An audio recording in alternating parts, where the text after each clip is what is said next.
보시면 첫 번째 다양한 물리량, 물질들이 가지고 있는 양을 표현하는 걸 물리량이라고 하고요. 그 물리량을 표현할 땐 반드시 우리가 흔히 얘기하는 단위라는 게 필요합니다. 그 중에서 우리는 국제표준단위 SI 국제표준단위 씁니다. 그 중에서 우리가 주로 쓰는 거 뭐예요? MKS로 물리량을 나타낸다. 그 중에서 거리의 표준단위는 미터다. 질량의 표준단위는 킬로그램이다. 시간의 표준단위는 초다. 그래서 우리는 물체가 움직일 때 그 움직이는 물체가 갖는 운동 에너지가 얼마니? 라고 얘기할 때 운동 에너지 구하는 식이 2분의 1 mv 제곱이죠. 근데 이제 여러분들 나한테 안 물어봐요. 질량의 단위가 뭐예요? 라고 안 물어보죠. 왜? 모든 물리량은 표준 단위로 계산하는 거니까. 그러니까 질량의 단위 킬로그램이겠죠. 됐어? 그리고 속력의 단위 뭐예요? 당연히 표준 단위의 결합으로 만들어요. 미터 퍼 초입니다. 알겠어? 이렇게 되고요. 여러분들 하나만 기억하시면 36km/h가 나왔다. 그럼 표준 단위로 바꿔야 되겠죠? 36 나오면 얼마입니까? 10m/초입니다. 되겠어? 요것만 기억하면 단위 환산하는데 어렵지 않습니다. 라고 얘기하는 거고요. 자, 근데 표준 단위가 너무 복잡하게 결합되어 있어. 그래서 과학자 이름 바꿉니다. 그쵸? 대표적인 게 뭡니까? 힘입니다. 힘. 힘의 단위 뉴턴으로 쓰지만 얘는 표준 단위가 너무 많아서 불편해서 과학자 이름 쓴 것뿐이야. 힘의 단위가 뭐니? F는 MA죠. 됐어? 그래서 힘의 단위 뉴턴은요. 뭐의 결합이니? 질량. 킬로그램에다가 가속도의 단위. 미터 퍼 세크 제곱이죠. 됐어? 그래서 뉴턴이라는 단위는 킬로그램 미터 퍼 세크 제곱이에요. 알겠어? 그리고 에너지의 단위인 줄이 뭡니까? 라고 얘기하면 우리 에너지, 운동 에너지 어떻게 구했니? 질량 곱하기 속력이 제곱이죠. 그러니까 킬로그램 미터 제곱 퍼 세크 제곱. 이게 에너지 단위예요. 이게 줄이에요. 됐어? 이렇게 복잡한 단위들은 사실은 됐어? 이렇게 쓰기 귀찮으니까 과학자 이렇게 배치한 것뿐이야. 그래서 그걸 여러분들 상상해 보시면 되는데 그 중에서 힘의 단위 여러분들 확인하시면 되고요. 자, 위치 에너지요. 위치 에너지, 운동 에너지 다 에너지의 단위야. 되겠어? 그러니까 얘 어떻게 쓰면 돼? 이렇게 쓰면 돼요. 세크 제곱 빠졌어요. 그래서 틀린 거예요. 그 다음에 충격량이라고 하는 충격량은요. FT 아일랜드잖아요. 됐어? 근데 이 충격량은 운동량의 변화량이잖아요. 그쵸? 운동량의 변화량이라서 얘는 표준 단위 뭡니까? 킬로그램 미터 퍼 초가 사실은 충격량 단위이기도 하다. 되겠어? 네. 그거를 우리가 뉴턴 초예요 라고 했지만 사실은 뉴턴이라고 하는 게 이거잖아요. 여기다가 초를 계산해 보시면 결국 이 단위 돼요. 같은 단위입니다. 되겠어? 이런 식으로 표현할 수 있으면 돼. 자, 그래서 어렵지 않게 1번 답은 2번으로 하셔야 되는데 1번은 틀린 새끼가 있더라는 거야.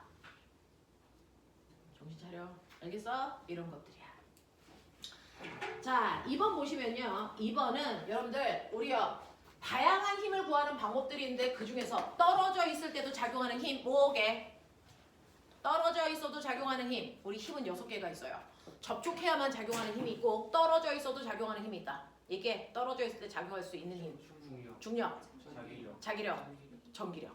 얘네들 구하는 식이 똑같습니다. 되겠어? 자, 그래서 그 중에서 중력이라고 하는 만유 인력은 질량 때문에 생기는 거고요. 만유 인력 구하는 식이 R 제곱분의 GMM이죠. 됐어? 이거랑 같은 게 전기력 구하는 식이죠. 전기력 구하는 식도 F는 뭡니까? R 제곱분의 크죠. 같다고요. 알겠습니까? 이렇게 돼요. 떨어져 있는 거리의 제곱에 반비례 하고요. 됐어? 질량의 곱에 비례하는데 이 새끼가 A가 라지 M 10kg이고 그쵸? B가 스몰 m 1kg여도 상관없어요. 서로 다른 두 물체가 주고받는 힘은 반드시 크기가 어때야 되니? 같아야죠. 작용 반작용의 두 힘이잖아요. 됐어? 방향은 무조건 반대인 거죠. 되겠니? 그래서 이렇게 떨어져 있는 두 도선 사이에 전류가 흘러 꼬맹아 I1 2A I2 5A 얘네들 사이에 무슨 힘이 작용한다? 무슨 힘? 무슨 힘? 얘네들 사이에 무슨 힘이 작용한다? A 도선과 B 도선 사이에 무슨 힘이게? 무슨 힘이게? 자기력 새끼들아. 자기력. 되겠어? A도선이 전류가 흐르면 A도선은 주변에 자기가 뭘 만들어? 자기장. 그쵸? A도선은 위쪽 방향 전류가 흐르니까 A도선 주변에 얘는 오른쪽으로는 들어가는 방향으로 자기장을 만들 거고요. 왼쪽으로는 나오는 방향의 자기장을 만들 건데 A가 만든 자기장을 B가 영향을 받아. 그래서 B는 전류도 흐르고 자기장이 있는 공간에 있으니까 얘는 자기력이라는 힘 생기죠? 되겠어? 자기력이라고 하는 힘의 방향 아시죠? 뭡니까? 전류, 자기장, 힘. 맞아요? 이걸 이 손으로 하면 순서. 이거 뭐야? 이거 힘이야. FBI. FBI. 알겠어요? F가 뭐야? 폴스, 자기력. 되겠어? B가 뭐야? 자기장. 이게 뭐야? 전류. 되겠어? 그래서 오른손으로 했을 때와 왼손으로 했을 때 과거로 출석 면담에서 물어봐 이 새끼들아. 되겠어요? 우리는 오른손으로만 하지만 헷갈리니까 오른손으로만 하지만 왼손도 뭔지는 알고 있어야 된다. 되겠어? 이런 얘기야. 되겠지? 자, 그래서 전류가 흐르는 두 도선 사이에도 자기력이라고 하는 힘이 생기지. 이 자기력과 하는 힘 뭡니까? 얘요. 똑같다니까. R 제곱분의 뭐니? K, I1, I2, L. 알겠어? 이만큼 생겨. 자, 그랬을 때 꼬맹아 A가 받는 자기력이 클까? B가 받는 자기력이 클까? 같죠. 작용반작용이라니까. 작용반작용이라니까. 같다고. 힘의 크기를 갖고 방향은 반대인데. 자, 꼬맹아 외워. 전류가 같은 방향으로 흐를 때는 인력이 작용하는 방향으로 힘이 생기니 청력 방향으로 생기니? 네. 전류가 같은 방향으로 흐르고 있는 두 도선 사이에는 반드시 인력 방향으로 자기력이 생긴다. 알겠어? 전류가 같은 방향으로 흐르는 두 도선은 인력 방향으로 자기력이 생긴다. 그래서 꼬맹아 만유인력 구하는 식, 전기력 구하는 식, 자기력 구하는 식. 알겠어? 알겠어? 외워줘야 돼. 됐죠? 자, 그래서 2번은 만유인력 구하는 거고요. 그래서 FA와 FB가 같다는 디귿은 당연히 맞아야 되는 거예요. 자, 그 다음에 기억 보시면 A의 질량을 2배로 바꾸었을 때 B에 작용하는 만유인력의 중력의 크기는 FB보다 당연히 됐어? 얘의 질량을 2배 크게 하면 힘도 2배 크니까 얘 힘 원래 힘보다 2배 큰 힘, 얘도 원래 힘보다 2배 큰 힘을 받겠죠. 당연한 거야. 되겠어? 자, A, B 사이의 거리를 2m로요. 자, 거리를 2배 멀게 하면 힘은요 4분의 1로 줄어요. R 제곱이니까 되겠죠? 자, 그래서 FB보다 작은 힘이 작용한다? 맞는 표현이죠. 자, 3번 가시면요. 3번은 그림과 같이 수평면에서 두 물체를 던집니다. 자, 수평면에서 두 물체를 던지면요. 여기에서 A를 이렇게 던져. 수평으로 무슨 운동? 수평으로 무슨 운동? 말해. 등소. 수직으로는 자연낙하. 근데 꼬맹아 높이가 같아. 그럼 떨어지는데 걸린 시간이 어떠니? 같죠. 떨어지는데 걸리는 시간이 똑같은데 얘는 이만큼 날아가고 얘는 이만큼 날아가서 거리 비율이 3대 1에 이 거리 비율이 뭘 나타낼까? 수평 속도 비율. 알겠습니까? 같은 시간 동안에 옆으로 간 거리잖아. 수평 속도 비율이잖아. 그러니까 얘는 3V의 속도로 던지면 얘는 2V의 속도로 던졌어요. 이런 얘기예요. 이런 얘기예요. 자, 그래서 얘가 딱 봐다 여기에서 만났습니다. 아, 이거 거꾸로구나. 2대 3. 요렇게 요렇게 여기가 2V 여기가 3V 되겠어? 자, 근데 보면은 리얼하게 나왔어. 여기 2m래 여기 3m래 되겠습니까? 자, 이렇게 됐다는 얘기야. 자, 그랬을 때 수평 속도 비율이 2대 3이라는 디귿은 반드시 맞다. 그래서 디귿 있는 것 중에 답을 찾으려고 노력하셨어야 되는 거고요. 자, 그 중에서 A와 B는 등가속도니? 라고 하는데 선생님 수평으로는 등속도잖아요. 근데 수직으로는 등가속도잖아요. 네, 그러면 전체가 뭐가 돼? 등가속도가 되는 거야. 알겠어? 전체가 등가속도야. 알겠습니까? 네, 이렇게 된다 라고 얘기하는 거. 그러면 이때 가속도 방향 어디니? 얘는 가속도가 없잖아. 얘가 받는 방향이 가속도 방향이야. 전체 가속도 방향. 얘가 받는 힘이 전체 힘이야. 알지? 알겠습니까? 이렇게 되는 거야. 자, 그럼 꼬맹아 나 하나 물어볼게. 얘 수평 속도를 더 빠르게 하면 지금보다 얘도 속도를 2배 빠르게 하고 얘도 속도를 만날까 안 만날까? 만날까 안 만날까? 만나요. 만나는데요. 됐어? 아까보다 이만큼 가고 이만큼 가는데 걸린 시간이 뭘까? 더 길까 짧을까? 더 짧죠? 더 짧으니까 됐어? 어떤 높이에서 만날까? 더 위에서 만나요. 됐어? 이렇게 된 위치에서 만나요. 알겠냐? 속도가 더 빠르면 더 위에서 빠르게 만나겠죠. 알겠습니까? 이런 얘기야. 이런 얘기야. 그래서 그냥 지금은 이 문제는 이제 죽은 거잖아. 이 문제 안 나올 거잖아. 이것과 유사한 것들을 다양하게 생각해봐야죠. 되겠어? 자, 그래서 보시면 기억 A, B는 등가속도 운동 맞고요. 니은 A, B에 작용하는 중력의 방향은 연집 위 방향. 설마 니은을 맞게 한 사람은 없겠죠? 그러면 자연역할 스스로 하셔야 됩니다. 되겠어? 이런 얘기입니다. 넘어가죠.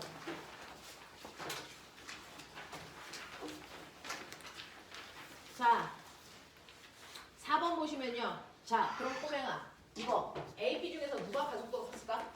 얘 등가속도라며. AP 중에 누구의 가속도가 컸을까요? 누구의 가속도가 크니? A야 B야? 둘 다 똑같죠. 얘도 중력 가속도, 얘도 중력 가속도. 알겠어? 가속도의 크기 같습니다. 되죠? 자, 그 다음에 4번 보세요. 4번은요. 맨 처음에 3의 빠르기로 등속도로 가던 아이가 1km짜리가 있는데 힘을 반대 방향으로 받기 시작해. 그래서 어떤 1km짜리 아이가 오른쪽으로 3의 빠르기로 간다고 쳐봐. 근데 반대 방향으로 힘을 받아요. 그래서 속도가 점점 줄다가 결국은 나중에 왼쪽 방향으로 3의 빠르기로 가게 됐다라는 거야. 이게 이 문제의 핵심이잖아. 됐어? 이렇게 될 때까지 3초 걸렸고 그 3초 동안에 얘가 받은 힘을 나타냈어. 그럼 꼬맹아, 이 그래프의 FT잖아. 이 그래프의 면적의 의미가 뭐니? 충격량이 무슨 말이니? 운동량의 변화량이지. 그럼 얘는 운동량이 얼마밖에 안 돼? 6이죠. 되겠어? 운동량의 변화량은 나중 운동량에서 처음 운동량을 빼면 되는데 운동량이 벡터라는 것만 기억하자. 되겠어? 그러니까 왼쪽 방향의 운동량을 마이너스 3, 오른쪽 방향의 운동량을 플러스 3으로 한다면 얘는 운동량의 변화량이 왼쪽 방향으로 6만큼 변했어요. 되겠어? 그 운동량의 변화량이 충격량이니까 이 그래프의 면적이 마이너스 6 나오면 돼. 여기서는 마이너스 의미 없으니까 6 나오면 돼. 이 얘기잖아요. 되겠어? 자, 그래서 여기에서 이렇게 되어 있으니까 1, 2, 3 알겠습니까? 요때 이 힘의 크기가 얼마면 되겠니? 이거 얼마? 3N이면 되겠죠. 알겠어? 이런 얘기야. 이런 얘기야. 맑게 알아들어야 돼. 운동량의 변화량이 충격량이고 이 그래프의 면적이 충격량을 나타내고 있다는 걸 보자마자 캐치하셨어야 된다.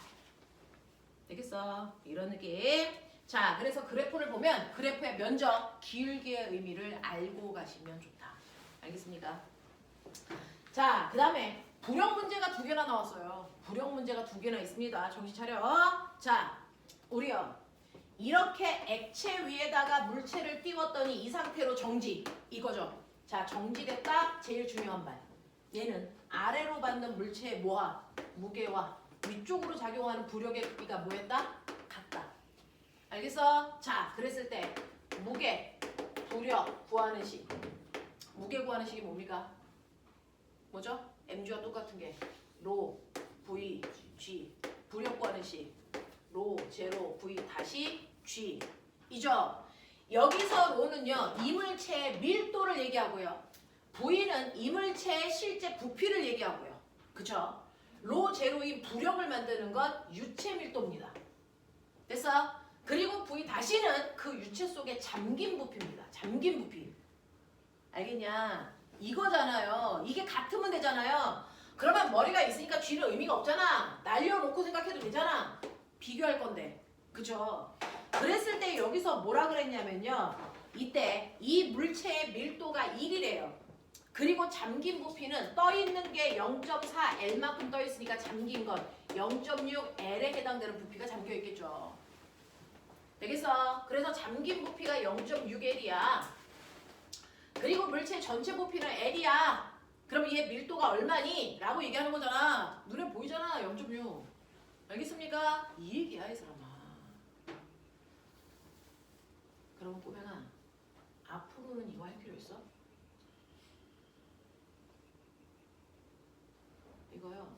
전체 부피가 물의 밀도야. 됐어? 그리고 잠긴 부피가 물체의 밀도야. 알겠습니까?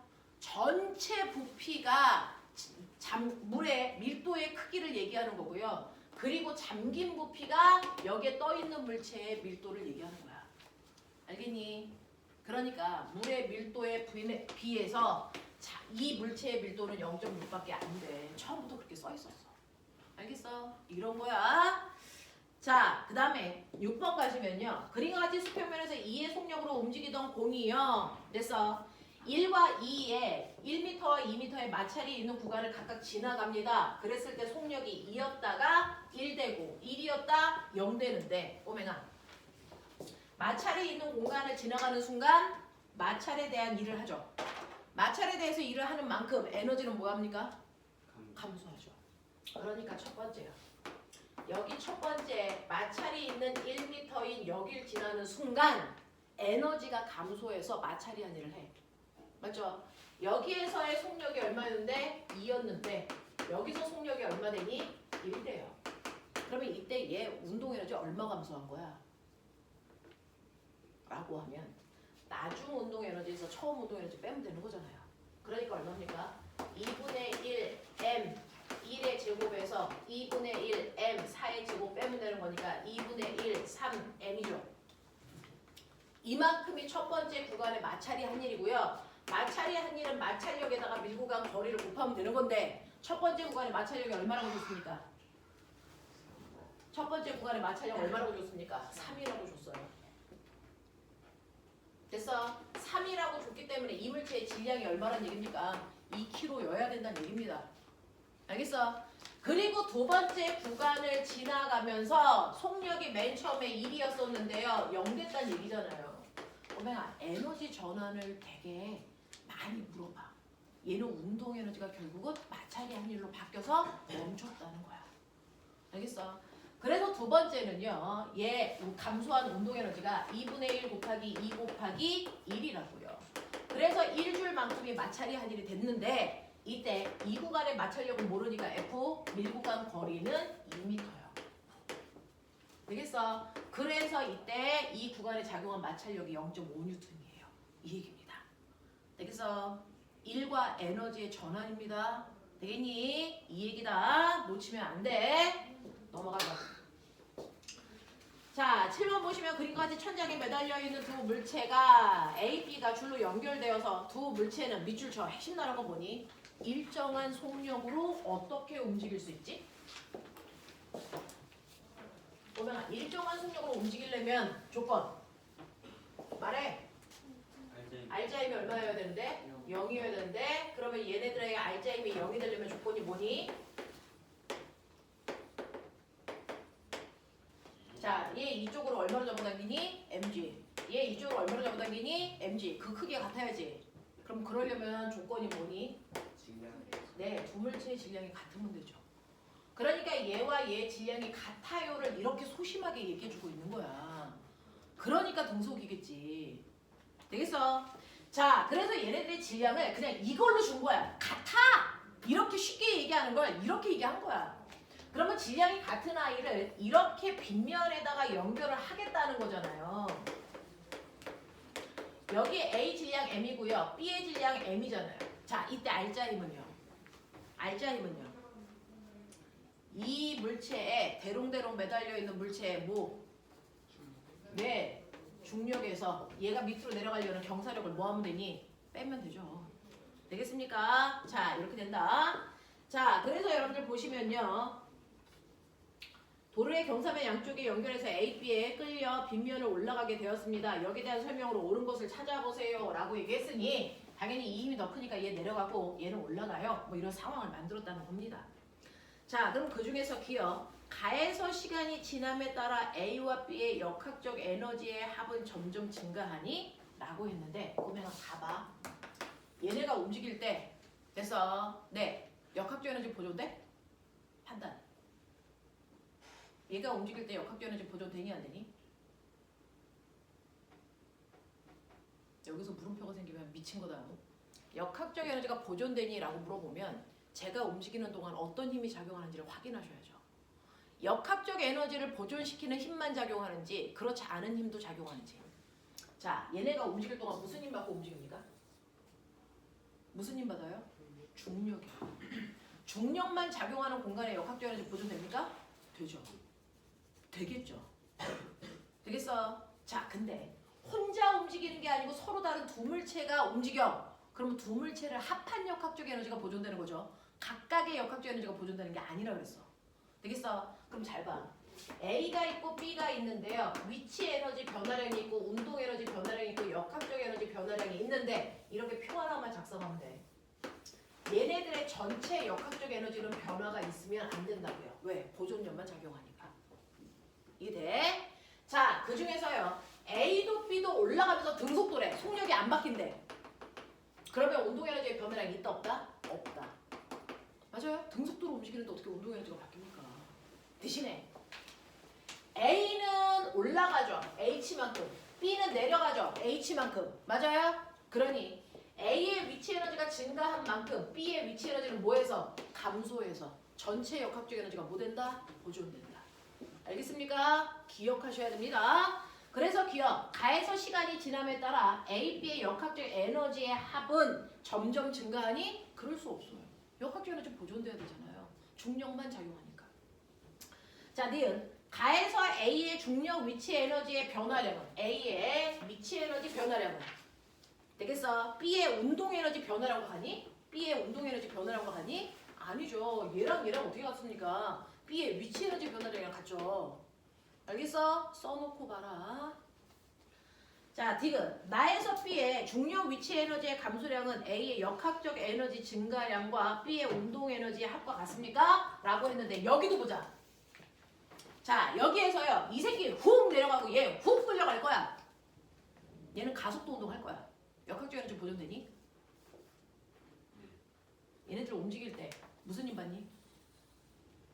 중력이죠. 다른 힘 작용하니? 안 하죠. 중력만 받고 움직이는 겁니다. 그러니까 얘네들도 움직이면서 역학적 에너지는 어때야 되니? 보존되는 거고요. 되겠어? A와 B가 있는데 A의 위치 에너지 변화량, 운동 에너지 변화량, 역학적 에너지 변화량 이거 보시면요. 얘네들은 중력만 받고 움직이는 겁니다. 중력으로 당기고 중력 때문에 경사력 생긴 거지 다른 힘은 외부에서 작용하지 않는단 말이야. 그러니까 토탈 역학적 에너지는 보존돼야 된단 말이야. 그 중 잘 봐요. 이 새끼 내려가면서 속도가 점점 빨라져서 운동 에너지 증가합니다. A도 끌려가면서 점점 속도가 빨라지니까 운동 에너지 증가합니다. 되겠어? 그리고 A는 위로 올라가고 있으니까 위치 에너지 증가합니다. 대신에 B의 위치 에너지 내려가니까 감소한다. 그렇다면 꼬맹아 얘가 10 증가했고 20 증가했고 20 증가했다고 치자. 얘 얼마 감소해야 되니? 50 감소해야죠. 역학적 에너지가 보존되니까. 알겠어? 이렇게 여러분들이 중심을 잡고 문제를 보셔야 돼요. 되겠어? 자, 그랬을 때요. 여러분들이 보시면 B의 위치 에너지 감소량은 됐니? 자, A, B의 역학적 에너지, A의 역학적 에너지 증가량과 됐어? B의 운동 에너지 증가량은 합판값이랑 같다? 당연합니다. 그래야 전체 역학적 에너지가 보존되니까. 알겠어? 이런 얘기야.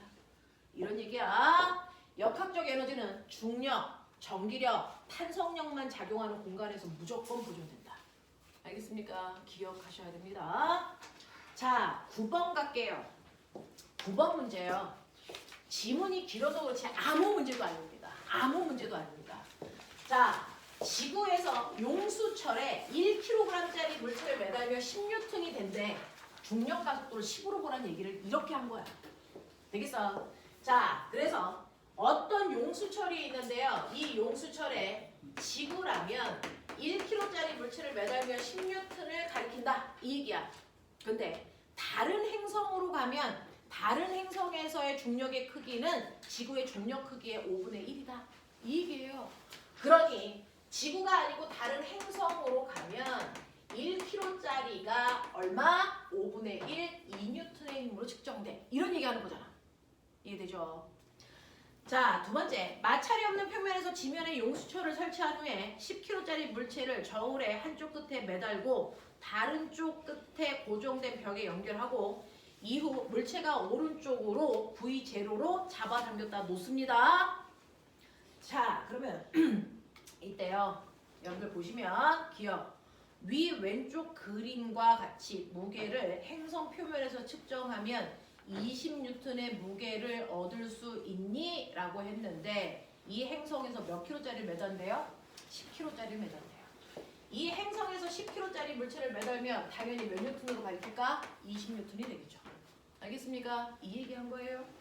두 번째, 오른쪽 그림은 실험을 행성 표면에서 수행할 때 용수철이 최대로 늘어나는 길이는 지구의 결과와 변화가 없니? 라고 했는데요. 자, 꼬맹아, 용수철 저울이 늘어나는 거요. 뭐 때문에 늘어나요? 용수철 저울에 작용하는 그래서 네, 힘에 의해서죠. 힘은 어떻게 결정해요? F는 KX죠. 나 궁금한 게 있는데 탄성력에 작용하는 게 중력 가속도에 영향을 줄까? 중력 가속도에 의해서 늘어나는 길이가 여기서 영향을 받니? 안 받죠. 무슨 말인지 알아? 옆으로 잡아당길 때 중력 가속도하고 상관이 없다고요.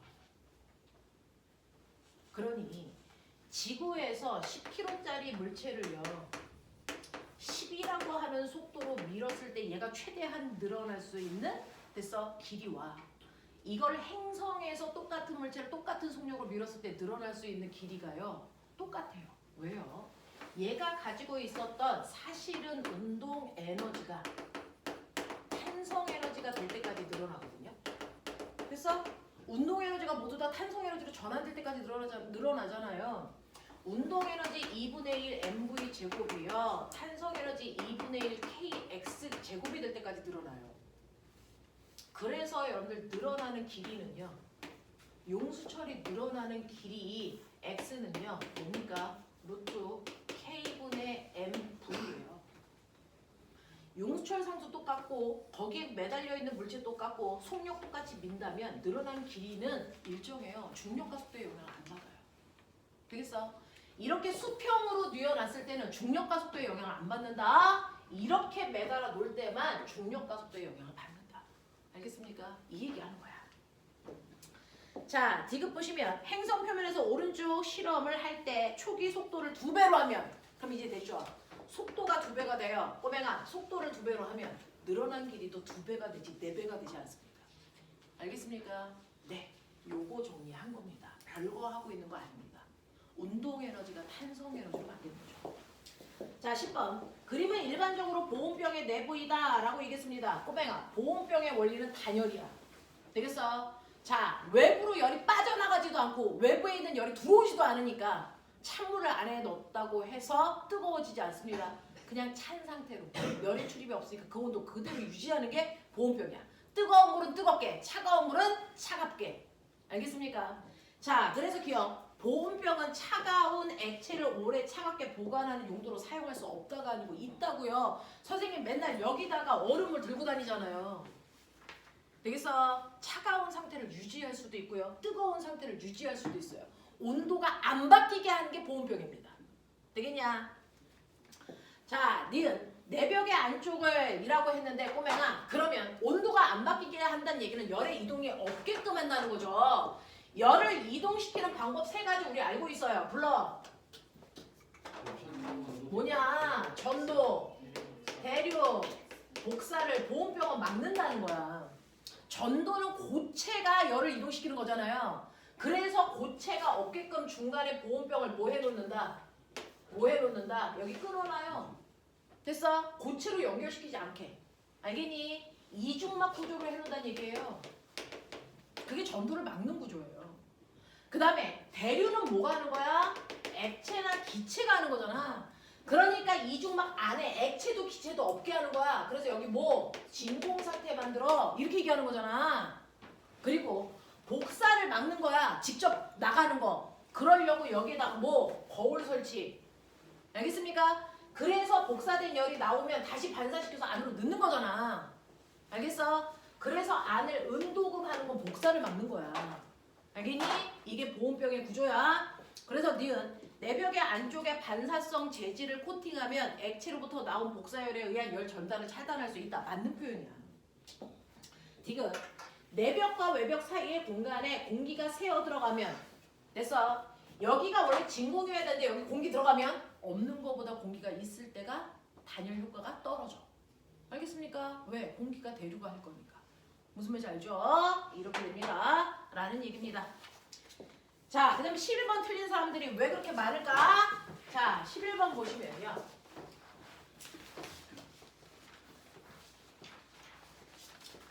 풍선은 가벼우니까 풍선에다가 무게추를 이렇게 매달아. 그럼 무거우니까 얘를 물속에다 집어넣으면 얘가 위쪽으로 받는 부력보다 아래쪽으로 받는 무게, 중력이 더 커. 중력이 20N이면 부력은 15N이야. 그러니까 아래쪽으로 알짜힘이 작용하니까 얘는 아래쪽으로 내려가겠죠. 가속도 운동을 하겠죠. 알짜힘이 아래쪽으로 생기니까. 알겠습니까? 네. 그래서 아래쪽으로 얘는 점점 빠르게 가속 운동하게 될 것이다. 맞는 표현이에요. 니은. 근데 이 풍선 안에 히터가 있어. 히터가 있어서 여기 히터를 켜가지고 뜨겁게 할 거야. 그럼 뭐가 뜨거워져? 이 안에 있는 공기가 뜨거워지지. 그럼 중학교 1학년 때 배웠다. 온도가 높아지면 기체의 부피가 뭐해지니? 커져. 그래서 풍선이 이따시만 하게 돼. 알겠어? 자, 풍선의 부피가 커지면 뭐가 커질까요? 부력이 커집니다. 그래서 이 부력이 점점 커져서 20이 되면 됐어? 네. 등속도로 가다가 이쪽이 더 커져 25가 되면 이제 올라가겠죠. 알겠습니까? 속도가 줄다가 올라가겠죠. 뭐 이런 일이 발생할 수 있어요. 자, 그래서 히터를 가열해서 풍선의 부피가 증가하면 풍선에 가해지는 부력은 증가한다. 맞는 표현입니다. 자, 디귿. 물보다 밀도가 낮은 오맹아 부력 구하는지 뭐였어? 로 제로 V 다시 G. 됐어? 자, 이 액체의 밀도를 작은 애를 집어넣는데 물보다 밀도가 작은 알코올을 집어넣으면 부력의 크기는 뭐하니? 감소. 이 부력이 15가 아니고 5밖에 안 작용해. 그럼 더 빨리 내려가겠죠. 무슨 말인지 알겠어? 이런 식으로 생각하시면 됩니다. 그래서 부력이 증가하는 일은 발생하지 않습니다. 자, 12번. 역대 시험 봤던 이 시험을 실제로 봤던 언니 오빠들이 가장 많이 질문했던 게 12번 문제였어요. 시험 끝나자마자 저한테 가장 많이 질문했던 게 12번 문제였어요. 그래서 우리 학원에서는 12번 때문에 오답이 나왔던 거예요. 자, 12번 보시면요. 그래서 자, 70도의 사우나 속에 들어간다는 얘기죠. 자, 꼬맹아. 70도의 사우나와 70도의 물. 누가 더 열이 많니? 70도의 사우나하고요. 70도의 물하고 누가 더 열이 많아요? 물이 더 많죠. 왜? 그 가지고 있는 총 열의 양을 우리는 열 용량. 열 용량 어떻게 구해? CM. 알겠어? 70도의 사우나는요. 70도의 수증기예요. 그리고 온탕은 70도의 물입니다. 똑같이 물의 온도는 70도지만 얘는 이 사우나를 가득 채우는 수증기의 질량 꼴랑 1g이야. 얘는 70kg이야. 됐어? 질량 차이다. 그러니까 실제로 가지고 있는 열의 총량이 열 용량이 이쪽에 엄청 더 크죠. 그러니까 70도의 사우나는 견디지만 70도의 물에 들어가면 닭백숙 돼서 나오는 거야. 닭백숙 새끼가. 알겠어? 못 들어가요 여기. 사람들은 40도 이상의 물을 견딜 수가 없어. 알겠어? 네. 근데 사우나는 70도, 80도 막 들어가잖아. 연료량이 달라서 그래. 기어. 사우나 안에서 지나치게 오래 머물면 화상 입어서 119 아저씨들 출동하고 막 그래요. 그래서 사우나에서 막 자다가 사람들 실려가고 그렇습니다. 알겠냐? 두 번째. 사우나 내 온도를 유지한 채로 습도를 올리면 자, 이 문제가 문제인데요. 사우나에 70도는 70도인데 습도를 더 많이 높여. 우리나라가 여름에 습도가 열나 높죠. 그래서 아프리카보다 더 덥다고 느끼는 거 아세요? 왜요? 실제로 더우면 땀이 나는데 땀이 증발을 하면 체온을 뺏어가니까 시원하다고 느끼거든요. 그래서 아프리카는 되게 건조해서 땀이 나는 족족 땀이 말라요. 그래서 시원하다고 느낍니다. 근데 우리나라 한여름은 열나 습도가 높죠. 그래서 이렇게 붙으면 나의 됐어. 네, 팔이 옆구리에서 안 떨어지죠. 찍하죠. 되겠습니까? 습도가 높으면 땀이 증발하지 않습니다. 그래서 훨씬 더 뜨겁다고 느껴지는 거야. 알겠어? 그래서 사우나에 습도를 높이는 순간 체온 그 땀이 증발하지 않기 때문에 더 덥다라고 느낀다고요. 알겠냐? 이런 얘기입니다. 자, 그래서 사우나 내에 온도를 유지한 채 습도를 올리면 습도를 올리기 전보다 더 시원하다고 느끼는 게 아니고 덥다고 느껴요. 알겠습니까? 네, 기화열이 발생 안 하기 때문입니다. 디귿. 사우나 안에서 사우나 온도와 같은 섭씨 온도 70도의 물에 손을 담그면 시원하다고 느껴지는 건 병신이라는 뜻이야. 되겠어? 70도의 사우나와 70도의 물은 뜨거운 정도가 다르게 느껴져요. 알겠습니까? 네. 자, 13번이요. 꼬맹아, 13번. 스위치 A에다가 닫았어. 그 그림하고 C를 닫은 거랑 같은 그림이세요. 알겠습니까? A 닫았을 때 그려봐. 스위치 A 닫는 것과 C 닫는 거 합성 저항은 똑같습니다. 모양은 살짝 다른데. A를 닫으면요. 얘가 병렬선이 두 개가 생기는데 위쪽에 저항 하나, 아래쪽에 저항 세 개의 모습이 됩니다. 스위치 A를 닫으면 C를 닫으면 거꾸로 된 모습입니다. 이해가 되는지 확인. 되겠어요? 자, 그랬을 때 얘는 합성 저항이 얼마입니까? 합성 저항 병렬일 땐 합분의 뭘로 구한다? 곱으로 구한다. 그러니까 이거 1옴 이렇다고 치면 됐어? 얘 얼마입니까? 4분의 3옴이 되는 거죠. 되겠어? 이게 A식입니다. 자, 그 다음에 B를 닫으면 이라고 합니다. B를 닫으면 얘는 이 모습이죠. 저항 두 개씩 병렬. 알겠습니까? 그러면 1. 얘 합성 저항 얼마입니까? 1옴입니다. 되겠어? 이렇게 됩니다. 자, 그랬을 때 기억. 전류계에 흐르는 전류는 스위치 A에 연결했을 때가 B에 연결했을 때보다 크니? 라고 했는데 어쨌든 간에 이 회로도에 걸려있는 전압은 V로 똑같거든요. V로 똑같거든요. 그러니까 I는 R분의 V로요. V가 똑같으면 저항이 작으면 전류가 크죠. 되겠어? 저항이 작은 게 누굽니까? 얘가 더 작죠. 얘는 1이고 얘는 4분의 3이니까. 되겠어? 자, 그래서 여러분 보시면 A쪽에 전류가 더 세게 흐른다. 맞는 표현이고요. 전류계에 흐르는 전류는 스위치 A에 연결했을 때가 C에 연결했을 때보다 크니? 아니요. 둘은 같죠. 합성 저항이 같으니까. 이 회로 전체의 소비 전력은요. 라고 했는데 꼬맹아 소비 전력 구하는 식 알죠? VI. 이 소비 전력이 클수록 꼬마 전공 밝아요. 소비 전력이 클수록 전열기가 더 뜨거워요. 알죠? 자, VI 또는 I제곱 R 또는 R분의 V제곱. 알지? 알지? 자, 이 회로 전체의 소비 전력은 스위치 B에 연결했을 때가 가장 크다라고 했는데 꼬맹아 소비 전력은요. 전압은 똑같으니까 저항이 작아야 되죠. 그러니까 B가 큰 게 아니고 AC가 큽니다. 리을. 이 회로 전체의 소비 전력은 스위치 A에 연결했을 때가 C에 연결했을 때보다 크다. 이런 얘기 하면 안 된다고요. AC가 같은 모습이라서. 알겠어? 이런 얘기야. 이해돼?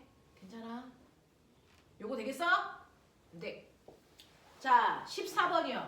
자, 거기에서 주인공은 누굽니까? 정류자. 우리 이거 유사한 문제 풀었죠? 정류자가 없을 때는 어떻게 해야 돼? 정류자 없이 꼬맹아 이렇게 연결할 때와 정류자 있을 때 차이점. 차이점. 얘는 정류자 없어. 이 그림은 있고 차이점이 뭐야? 정류자 없으면 그 돌다가 멈춰요. 네. 멈추는 게 아니고요.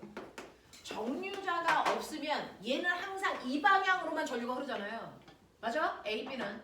그러면 A, B는 위로 전류. 자기장은 이쪽. 그럼 얘는 항상 아래로 누르는 힘을 받는다고요. 그러면 A, B는 어디에 있던 아래로 누르는 힘밖에 안 받아. 그래서 얘가 처음에 눌려서 이렇게 돌아. 근데 반대편에 왔는데 또 눌러. 이렇게 돼. 그래서 정류자가 없으면 반바퀴마다 회전 방향이 바뀌어요. 알겠어? 한 방향은 계속 못 돌아. 자, 그래서 얘를 한 방향으로 계속 돌리게 하려면 어떻게 해야 돼? 이쪽에서 됐어? 누르는 힘을 받다가 여기 오면 밖으로 미는 힘을 받아야 돼요. 얘가 여기 있을 때 누르는 힘이면 반바퀴 돌면 반대로 힘의 방향을 바꿔야 돼요. 힘의 방향을 바꾸려면 어떻게 하면 됩니까? 얘가 반바퀴 돌아서 여기에 A, B가 오는 순간 A, B의 전류 방향을 아래 방향으로 바꿔줘야 돼요. 반바퀴 돌 때마다 전류 방향을 주기적으로 바꿔줘야 된다고. 그러려고 여기다가 정류자라는 걸 만들어. 그래서요, A, B 날개에 직접 B를 플러스를 거는 게 아니고요. 여기에 있는 이 가라는 정류자에 부딪히는 아이가 플러스, 나라는 정류자에 부딪히는 아이가 마이너스. 그래서 지금 A, B는요, 가에 부딪히고 있으니까 플러스가 돼서 전류가 이렇게 흘러요. 근데 얘가 반바퀴 돌면 A, B가 나의 정류자에 부딪힙니다. 그럼 마이너스가 되니까 전류가 이렇게 흘러요. 되겠어? 그래서 왼쪽에 있을 땐 누르는 힘을, 오른쪽으로 오면 밖으로 빼는 힘을 받기 때문에 한 방향으로 계속 돌 수 있어요. 되겠어? 자, 근데 정류자가 없으면 어떡할래? 집에 정류자 없잖아. 그러면 우리 간이 전동기 만들죠. 됐어? 코일 감아가지고. 그랬을 때 코일의 피복을 반만 베끼면 돼요. 됐어? 코일의 피복을 반만 베낍니다. 그래서 이렇게 전선이 있는데, 전선을 이렇게 감아놓은 거잖아, 코일. 그래서 이렇게 피복이 있는데 여기 전선에 이렇게 되어 있을 때요, 됐어? 이 전선을 한쪽만 베낀다고요. 반쪽만. 되겠어? 반쪽만 베낀다고요. 그래서 피복이 있는 지점 여기에 왔을 때는 아예 전류를 안 흐르게 하고요. 반대편으로 돌아서 여기에, 됐어? 전선이 닿으면 전류가 흐르게 해서 반쪽만 전류가 흐르게 해서 한 방향으로 돌게끔 할 수도 있어요. 알겠냐? 알겠냐? 정류자는요, 어떤 역할을 하냐면, 됐어? 반 바퀴 회전 할 때마다 전류 방향을 바꿔주는 역할을 해요. 그래서 계속 한 방향으로 회전할 수 있게끔 하는 게 정류자입니다. 알겠습니까? 자, 그래서 보시면 기억, 코일 A, B 부분은 아래쪽으로 자기력 받고 있어요. 지금 현재 맞습니다. 자, 니은 코일 B, C 부분은 위쪽으로 자기력을 받고 있습니다. 자, 이거 맞아 틀려? 내가 B, C는 힘 안 받는다 그랬지. 왜요? B, C는요, 전류가 흐르는 방향과 자기장 방향이 같은 방향이죠. 맞아? 전류와 자기장이 흐르는 방향이 같은 방향일 때 자기력 작용하지 않는다. 왜? 자기력은 힘센 B라 아저씨 사인 세타라서. 그래서 얘네들은 힘을 안 받는 거다. 힘은 양날개만 받고 있다. 알겠습니까? 이 얘기야. 자, 디귿. 코일이 180도 회전할 때 코일의 CD 부분에 받는 자기력은 아래 방향이 되니 지금은 얘가 윗방향으로 힘을 받죠. 근데 180도 돌아서 반대 방향으로 오면 아래 방향. 됐어? 무조건 이쪽에 온 애는 아래 방향으로, 이쪽에 왔을 때는 위 방향으로. 알겠습니까? 그게 누구든 상관없습니다. 알겠습니까? 이렇게 되게끔 해주는 게 전동기다. 자, 리을. 자, 코일이 180도 회전했을 때 코일의 회전 방향이 반대로 돌아갑니까? 아니요. 얘는 정류자가 있기 때문에 계속 한 방향으로 돌아요. 알겠습니까? 정류자가 없으면 180도마다 회전 방향이 반대로 바뀝니다. 알겠지? 자, 그 다음에 넘어가시면요. 15번. 그림과 같이 저항이 연결된 코일을 일정한 속력으로 통과하는 자석이 있습니다. 자, 자석이 A에서 B를 지날 때 시간 동안에 저항에 흐르는 전류의 방향은 그랬는데 꼬맹아. 자, 꼬맹아. 여기요. 여기 코일 감겨져 있어. 자석이 여길 지나간다. 나 물어볼게요. 자석이 여길 지나갈 때, 됐어? A점을 지나갈 때 받는 힘의 방향. 어느 쪽이냐? 왼쪽이죠. 됐어? 자석이 그래서 여기 통과해요. 그래서 B를 지나갈 때 받는 힘의 방향. 왼쪽. 여기서요. 받는 힘은 자기력이고요. 자기력은 무조건 움직이는 물체의 운동을 방해하는 방향으로 작용하죠. 그러니까 자석이 이렇게 가고 있으니까 자기력은 고민할 필요 없이 자석의 운동 방향과 반대 방향으로 작용하고 있다고요. 알겠어? 자, 그 자기력을 만들기 위해서 전류가 흐릅니다. 자, 그랬을 때 보면은 들어갈 때 전류 방향과 나올 때 전류 방향 같니 반대니? 들어갈 때 전류 방향과 나올 때 전류 방향은 무조건 반대라고요. 되겠어? 힘의 방향은 운동 방향과 반대 방향이라서 운동 방향이 들어갈 때도 나갈 때도 같은 방향이니까 자기력은 이 방향이죠. 근데 이때 흐르는 전류 방향은 무조건 들어갈 때와 나갈 때가 반대죠. 들어갈 때 전류가 이렇게 흐르면 나올 때는 전류가 거꾸로 이렇게 흘러야 된다고요. 알겠습니까? 그래서 꼬맹아 머릿속에 넣어. 전류는 무조건 반대로 흐릅니다. 되겠어? 힘은 운동 방향과 반대 방향으로 작용하는 거고.